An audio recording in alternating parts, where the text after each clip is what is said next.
Bismillahirrahmanirrahim. Assalamualaikum warahmatullahi wabarakatuh. Baik Sobat SHC, kita jumpa lagi di dalam permen kita ya. Perbincangan menarik. Dalam permen ini saya isi dengan mental ya Sobat ya. Mengulas berita aktual. Sebelumnya saya sapa dulu pemirsa dimanapun Anda berada. Semoga tetap dalam lindungan Allah dan sehat walafiat. Amin. Baik Sobat, ini ada berita menarik ya terkait dengan perkembangan politik untuk Pilpres tahun 2024 ya. Ini saya liput dari Liputan 6 ya. Baik Sobat, saya coba baca dulu ya berita yang saya ulas hari ini ya. Daftar bersama ke KPU, KIB ingin sampaikan pesan persatuan. Ini menarik ya, terkait dengan pesan persatuan. Liputan6.com Jakarta.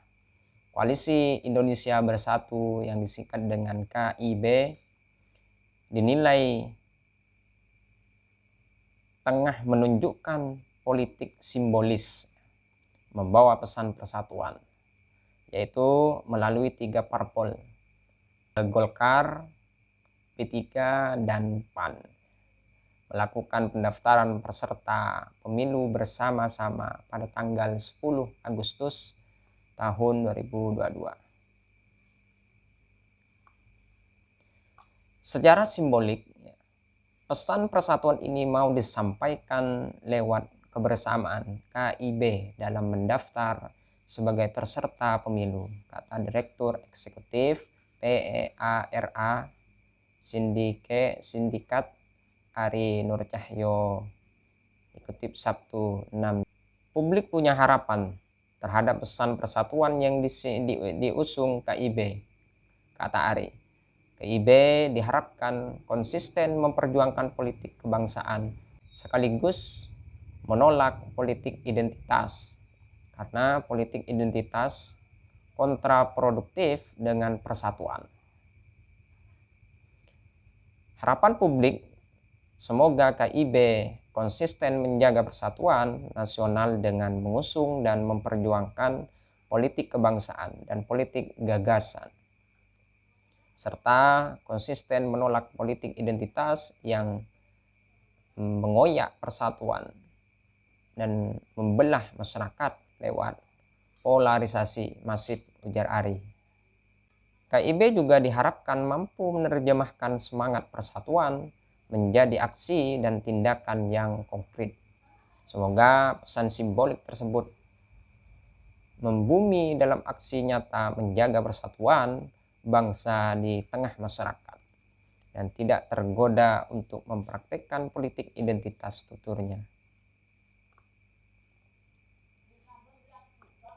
Ya, baik Sobat SHC, ini sangat menarik ya terkait dengan pesan-pesan yang ada di berita ini, bahwa di dalam konsistensi KIB ini ingin mempersatukan bangsa tanpa adanya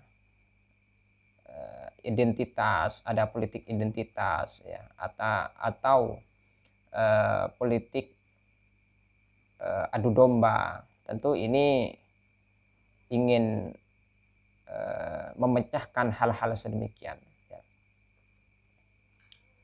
Kita tahu bahwa 3 partai ini, kenapa 3 partai ini melakukan koalisi ya, karena dari proses dan ketentuan presidensial threshold kita tidak mencukupi, di mana aturan presidensial threshold ambang batas itu bahwa 20%, sedangkan 3 partai tersebut bisa mengantongi 20% itu dengan cara bergabung. Memang ini sebuah kehangatan untuk demokrasi kita, terkala konsistensi ya, dari KIB ini menjadikan sebuah pedoman ataupun fundamental dalam mengimplementasikan nantinya Ya, kita tahu bahwa di dalam perpolitikan ini tidak semuanya indah, tidak semuanya mulus, dan tidak semuanya berjalan apa yang menjadi ekspektasi dalam kehidupan perpolitikan tersebut ya. Tiga partai tersebut mengantongi 23% ya. Ini sudah melewati, dan ini poros daripada KIB. Tentu nanti akan timbul lagi poros yang kedua, mungkin Nasdem, di mana Nasdem akan menggandeng Demokrat, PKS. Tiga partai ini telah mengantongi 25%. Poros yang ketiga kemungkinan akan timbul Partai Gerindra dengan PKB, di mana kedua partai ini mengantongi 22% ya. Sedangkan PDIP saat ini belum ada yang melirik kepada partai PDIP ya.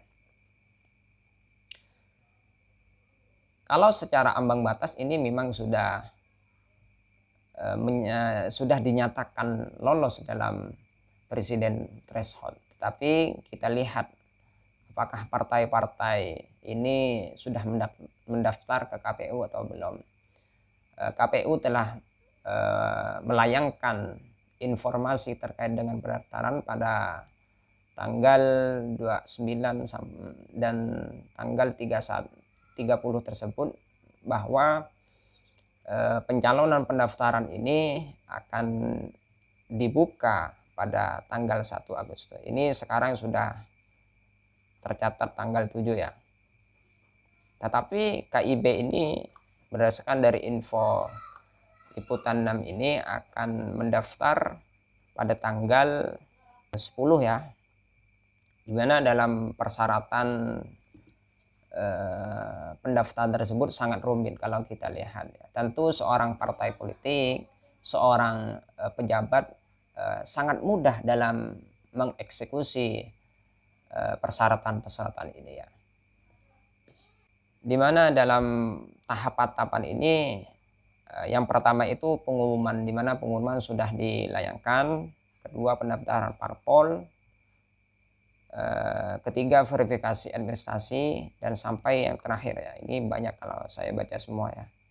Tetapi keputusan dan pengumuman peserta pemilu yang nantinya akan lolos itu akan diumumkan pada tanggal 14 Desember tahun 2022.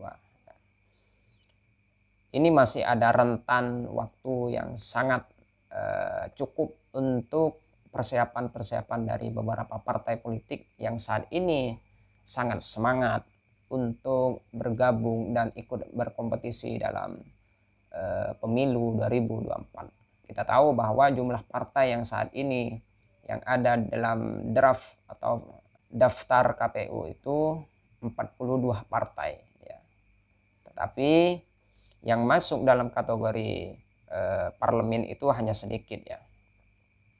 Baik sobat, ini kalau kita lihat memang sedang melestarikan good government, di mana good government ini pemerintah yang akan baik, akan menciptakan sebuah pemerintah yang demokratis, pemerintah yang akuntabel ya. Semoga aja ini bisa terjadi ya. Ini dalam niat dan keinginan dari partai KIB tersebut. Tetapi kita lihat ya, di mana dalam kompetisi, dalam pemilu atau kontestasi itu banyak seorang lawan-lawan politik itu akan melayangkan ataupun memberikan berita-berita ataupun wacana baru terkait dengan visi, terkait dengan program, di mana program tersebut sangat menarik dan sangat mewarnai dalam kehidupan sehari-harinya ya. Sehingga program itu bisa menyejukkan hati masyarakat. Tetapi kita lihat dulu ya, apakah nantinya bisa terjadi sesuai dengan ekspektasi ataukah hanya sebagai spekulasi ya. Memang saat ini kita tahu bahwa partai politik sudah siap siaga, sudah pasang kuda-kuda untuk melawan pesaing-pesaing politiknya dengan secara demokratis ya. Tapi kalau saya lihat ya, dari komunikasi politik, di mana di dalam komunikasi politik tersebut ada produk, di mana produk ini sering dikaitkan dengan partai politik. Partai politik sedang memasarkan baik itu berupa gambar, baik itu berupa logo, baik itu cita-cita sebagai visi maupun program ataupun calonnya. Tentu produk inilah yang para partai politik saat ini mereka jual ya, di beberapa media. Ya, kalau kita kaitkan dengan info ataupun berita tersebut, apakah ini masuk dalam kategori produk yang mereka jual, yang mereka pasarkan, ataukah bukan? Ya, kita tidak tahu juga karena ini belum terjadi, hanya sebagai penafsiran dari komunikasi politik ini ya. Ada juga yang kedua, place atau tempat ya, dimana tempat ini sering kita amati. Tempat itu di ruang publik ya, di media sosial atau di surat kabar atau di televisi maupun radio. Ruang ini ya memang sedang menjadikan sebuah lahan utama, dijadikan sebagai instrumen di dalam menyampaikan sebuah programnya, baik itu baliho yang disimpan di beberapa jalan ataupun papan nama yang disimpan dalam gedung partai itu sendiri. Tentu ini menjadi sebuah strategi penting yang dilakukan oleh partai politik. Yang ketiga, price atau harga, di mana harga ini sering didengar sebagai daya saing. Di dalam kehidupan partai politik itu, harga memang menjadikan sebuah tantangan di dalam meningkatkan sebuah kualitas maupun elektabilitas maupun talenta yang mereka punya. Karena kalau kita lihat dari partai besar, tentu ini sangat sulit setiap orang yang ingin bersaing tatkala mereka berlayar di partai besar. Tetapi kalau di partai kecil ini sangat mudah, dijadikan sebagai kendaraan untuk mengekspresikan talentanya ya. Yang ketiga itu promosi, di mana promosi ini sering kita dengar bahwa berkaitan dengan cita-cita, berkaitan dengan program, berkaitan dengan partai politiknya sendiri. Bahkan promosi ini juga dikaitkan dengan calon, di mana calon tersebut dijadikan sebagai fundamental dalam promosi dalam komunikasi politik tersebut. Nah, dari empat interpretasi tersebut tentu kita melihat seberapa besar partai politik bisa bersaing dengan demokratis. Ya, kita tahu bahwa saat ini persaingan politik sangat sengit ya. Jikalau seorang partai politik saat ini menawarkan sebuah program, visi misi ataupun yang bisa menyejukkan, itu tentu sebagai tujuan mereka ya, bisa kita yakini dan juga bisa tidak. Tentu kita sebagai masyarakat harus cerdas ya, harus pandai di mana yang kita harus pilih dan di mana kita harus dijadikan sebuah pemimpin ya. Kita tahu bahwa di tahun 2019 itu banyak pertikaian, banyak tumpah darah, banyak manipulatif, banyak tragedi ya, dimana di sini ada juga yang dilansir oleh ayobandung.com pada tanggal 25 Juli tahun 2019 ini dari Direktur Dewan Pers Agus Sudipyo, dimana beliau mengatakan bahwa pada masa itu media itu tidak bersifat independen. Banyak juga media baik itu televisi, radio maupun media yang lain itu dijadikan sebagai instrumen oleh partai tertentu, partai yang kuat, sehingga tupoksi ataupun fungsi daripada jurnalis tersebut tidak bersifat selayaknya mereka sebagai keempat daripada demokrasi.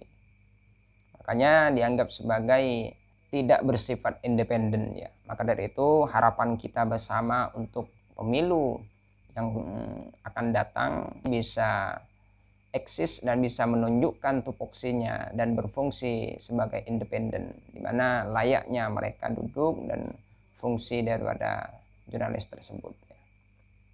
Baik Sobat SHC, mungkin dari saya pribadi ya, mohon maaf yang tidak lintas apabila ada kata-kata, ucapan maupun ulasan yang tidak memberikan kejelasan dari saya pribadi. Mohon maaf yang sebesar-besarnya. Wallahul muwaffiq ila aqwamit thoriq. Assalamualaikum warahmatullahi wabarakatuh. Jangan lupa subscribe, like, comment, and share.